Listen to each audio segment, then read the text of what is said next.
بسم اللہ الرحمن الرحیم۔ ایک پرندے کی اپنے بادشاہ کے ساتھ وفاداری کا انوکھا قصہ۔ ایک بادشاہ اپنے چند ساتھیوں کے ہمراہ جنگل میں شکار کھیلنے گیا۔ بادشاہ ایک ہرن کا پیچھا کرتے ہوئے بہت دور نکل گیا۔ ہرن جھاڑیوں میں غائب ہو گیا اور بادشاہ جنگل میں تنہا رہ گیا۔ ہرن کے تعاقب کی کشمکش میں بادشاہ کا گھوڑا جھاڑیوں میں الجھ کر زخمی ہو گیا اور آگے چلنے کی سخت نہ پاتے ہوئے زمین پر بیٹھ گیا۔ بادشاہ نے گھوڑے کو وہیں چھوڑا اور آگے چل پڑا۔ شدید گرمی میں پیاس کی شدت نے بادشاہ کو نڈھال کر دیا۔ بادشاہ نے پانی کو تلاش کرنے کے لیے اپنے پالتو عقاب کو ہوا میں اڑا دیا۔ کچھ دیر بعد عقاب ناکام واپس آیا۔ چلتے چلتے بادشاہ ایک پہاڑ کے دامن میں پہنچ گیا۔ یہ دیکھ کر بادشاہ کی خوشی کی انتہا نہ رہی کہ پہاڑ سے پانی قطرہ قطرہ گر رہا ہے۔ بادشاہ نے فوراً اپنا مشکیزہ پانی کے نیچے بھرنے کے لیے رکھ دیا۔ ایک طویل اور صبر آزما انتظار کے بعد بالآخر وہ مشکیزہ بھر گیا۔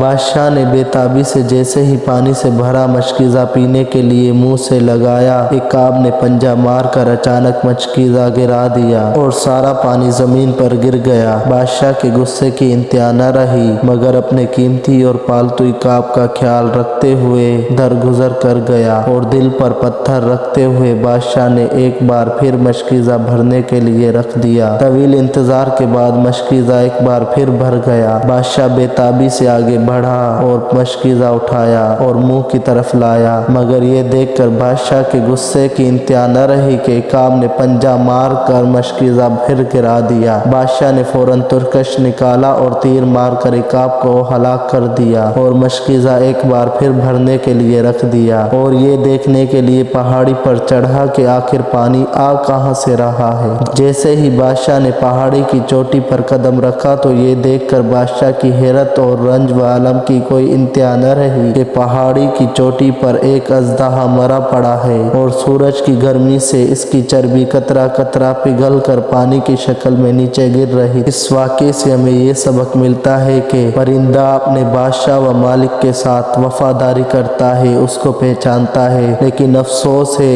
ہم انسانوں پر کہ ہم اپنے رب کو نہیں پہچانتے۔ دوستو، اس ویڈیو کو زیادہ سے زیادہ شیئر کریں، ہو سکتا ہے آپ کے شیئر کرنے سے یہ بات کسی کی دل میں اتر جائے۔ جزاکم اللہ خیرا و احسن الجزا۔